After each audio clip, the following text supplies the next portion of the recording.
Welcome to the Deep Dive, the place where we turn these massive stacks of research and some pretty complex financial analyses into highly actionable knowledge. Exactly. So today, we're tackling a really foundational question, one that I think far too many people just answer with a guess. Exactly how much life insurance do you actually need? Right. Because relying on those simple rules of thumb, like 10 times your income, it's not just inadequate, it's often dangerously wrong. It can leave your family exposed to these massive, unforeseen financial shocks. That's absolutely true. I mean, a simple income replacement formula, it just fails because it ignores two really crucial facts. Okay, what are they? First, your family's expenses will fundamentally change the day you pass. And second, it totally ignores the unique geometry of every family's debt, their existing capital, and their future goals. Okay, so there's a better way to do this. There is. The sophisticated methodology we're exploring today is called the capital needs approach. I do appreciate the sophisticated part, but what does it actually do? Well, it acts like a highly detailed financial inventory. It identifies all of the needs, immediate and future, capital, and income that result from a death. So everything from paying off the mortgage to, what, funding college? Exactly. Paying off the mortgage, handling estate taxes, funding 18 years of household expenses. And crucially, it converts that total liability into a required lump sum of coverage. It's objective, it's comprehensive, it really leaves no stone unturned. Okay, so let's unpack this. We're going to use a detailed, real-world scenario, the case study of Derek. Yeah, Derek's case is a great example. He has a blended family, substantial assets, a big mortgage, and some complex support obligations from a previous marriage. And our mission today is to walk you, the listener, through the 5 necessary, complex steps of this capital needs analysis using Derek's numbers. By the end, you won't just have a result, you'll have a roadmap for calculating your own unique coverage needs. Let's dive right in with step 1, which is determining the monthly shortfall. Before we can even think about calculating a multi-million-dollar capital need, we have to establish a new financial baseline. What does the surviving family's budget look like after Derek is gone? Right, assuming his estate plan is immediately put into action. And for Derek, his primary goal is security for his wife, Becky, and their young son, Robbie. Yes. He wants Becky to be able to maintain the household financially, with peace of mind and without the pressure of needing to go back to work until Roddy turns 18. And that 18-year timeline is the critical horizon for the rest of our math. So where do we start? Income. We start by listing the replacement income. So Becky currently has $0 in earned income. And for a conservative plan like this, we have to exclude Derek's non-registered investment income. That's about $7,200 a year. Wait, why exclude it? It's still income, isn't it? It is, but the underlying capital that generates that income might be immediately consumed to cover final expenses or estate taxes. We can't count it twice. Ah, okay. That makes sense. So if there's no earned income, no investment income, what's the safety net? The primary source is going to be government benefits, specifically the Canada Pension Plan or CPP Survivor and Child Benefits. Okay. Becky would receive approximately $675 per month as a survivor benefit. And on top of that, their 2 children, Anya and Robbie, would each get about $265 per month. And Derek also has a child, Jordan, from his previous marriage. Does Jordan get that benefit too? Yes, the benefit is paid for Jordan, absolutely. The technical detail, though, is that Derek's ex-wife, Susan, would be the one to apply for and receive that CPP child benefit on Jordan's behalf. Got it. But for the core household that we're looking at, Becky, Anya, and Robbie, they're getting a total of what, $1,205 a month? About $5 per month from the government. Exactly. Okay, so that brings us to the expense side. And this is where Derek's planning shows some real foresight. His plan is to use the insurance money to eliminate all personal and spousal debt immediately. And this dramatically shifts the math. It really does. How so? Well, look at the major expenses that just drop to zero instantly. Spousal support, that's $500. Child support to Susan, another $1,000. The massive mortgage payment of $1,800? Gone. Gone. The car loan, $620, also gone. Even his own life insurance premium of $20. You're eliminating almost $4,000 of obligations right off the bat. And then you see these smaller secondary reductions too. Less driving means car insurance drops from $340 down to $200. The food budget goes from $600 to $500. When you factor all of that in, all those eliminations and reductions, the family's current monthly expenses of $85.60, they plummet to just $41.50 per month. Wow. And that new lower figure is the critical baseline we use for the rest of the calculation. But it only works if that debt is cleared. Okay, so the final part of step one is simple math. We take the new monthly expenses of $4,150 and subtract the survivor income of $1,205. Exactly. 4150 minus 1205 leaves the family with an income shortfall of $2,945 per month. That's the number. That's what insurance has to replace every single month to keep Becky and the kids financially secure. Which transitions us right into step two. Capitalizing the ongoing needs, we have to translate that monthly number 2945 into a single investable lump sum. Right, and this step has a major conceptual hurdle. The choice of capitalization method is crucial. We generally contrast two approaches, capital retention and capital drawdown. Let's start with retention. What's the philosophy there? Why preserve the capital? Capital retention is used when the need is truly permanent. For example, if the surviving spouse is disabled and needs lifelong support, or if Derek wanted to leave a financial endowment that pays out forever without touching the principal. Okay, so how do you calculate that? You have to use a very, very conservative real rate of return. That means it's after inflation and after income tax. Our sources calculated the secure rate at a low 1.71%. That seems really low. Doesn't the market usually do better than that? It does, but you have to be conservative. This money has to be secure and reliable for decades. That 1.71% assumes minimal risk, and it accounts for the fact that investment returns are taxed, and inflation is always eating away at your purchasing power. So what number does that method produce? Well, if we use that method for Derek's annual shortfall of about $35,000, the capitalized value would be a massive $2,066,667. Wow, over $2 million just to generate 35 grand a year. That really highlights the power of inflation and taxes. It really does. But Derek's need is not permanent. It's only until Robbie turns 18, a finite 18-year period. So the capital drawdown method is far more practical. It's the smart choice here, yeah. You can think of the drawdown method like a sinking fund or maybe an amortization schedule. Yeah. You take the money, and you have a clear plan to completely use up the principal by the target date. I'm the number for that.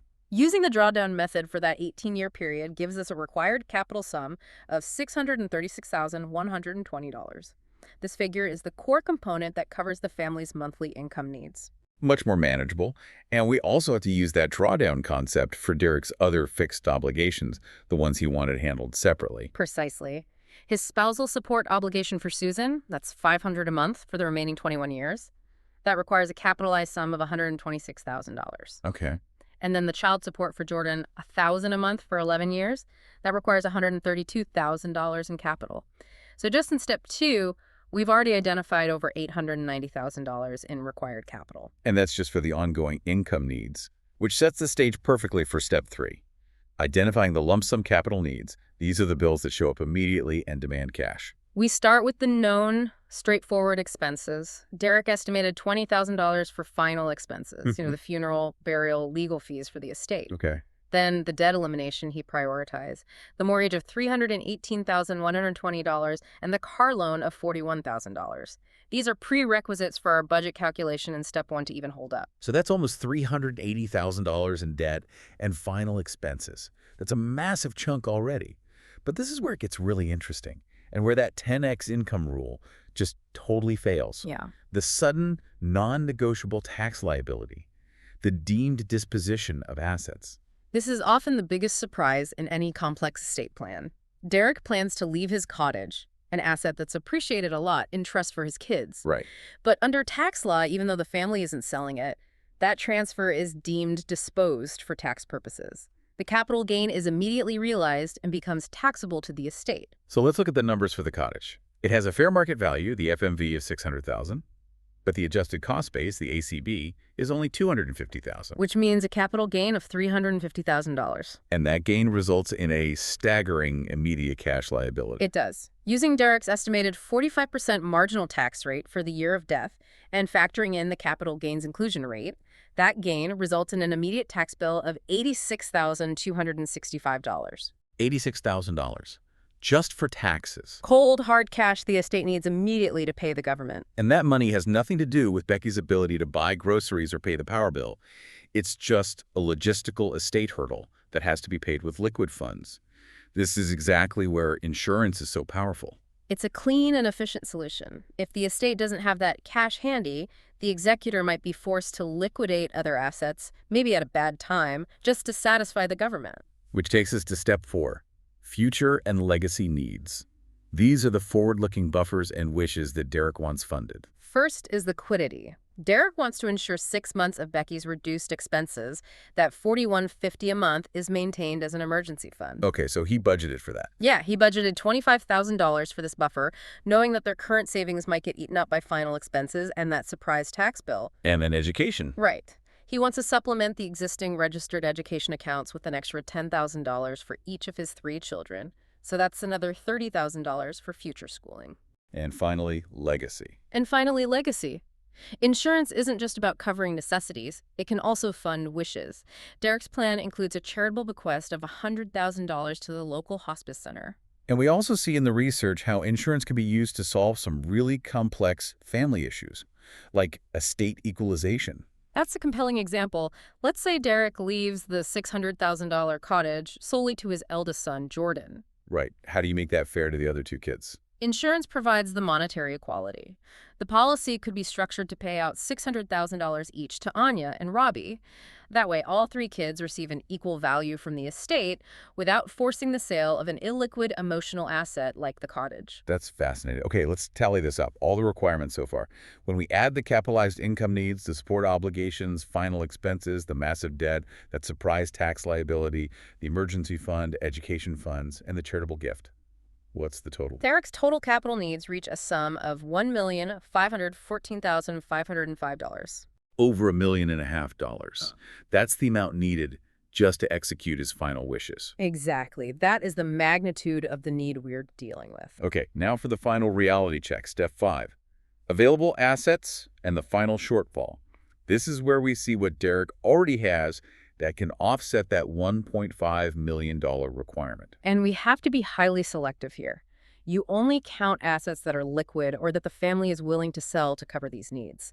We actively exclude the primary residence, the retirement accounts for Becky's future, and the cottage since it's going into a trust. It's not available cash. So what assets do make the cut? We look at liquid holdings, so funds in tax-free savings accounts, TFSA's checking account balances, the value of some vintage cars he owns, Becky's van, and his non-registered investments. And I'm guessing taxes complicate things here too. They absolutely do. We have to account for the income tax that would be due on the immediate disposition of those taxable assets, like the vintage cars and the non-registered investments. So after all those taxes are subtracted, what's a total of available liquid assets?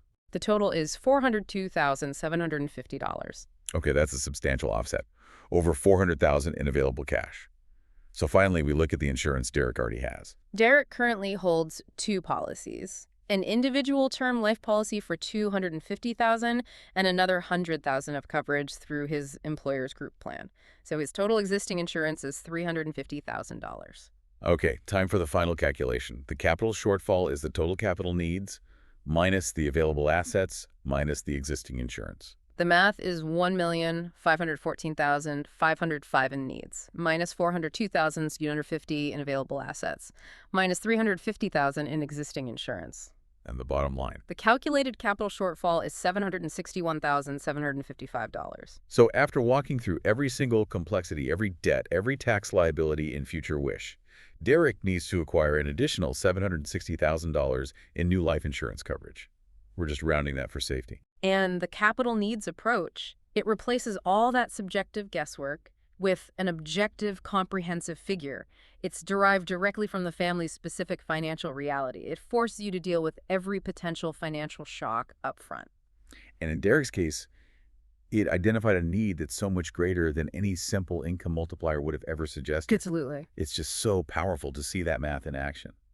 And thinking about Derek's plan and the insurance he already has, it gives us one final provocative question for you to consider. Okay. We saw in the research that Derek's existing $250,000 term policy, the premiums jump dramatically at renewal. It goes from just $240 a year now to over $1,100 when he renews at age 49.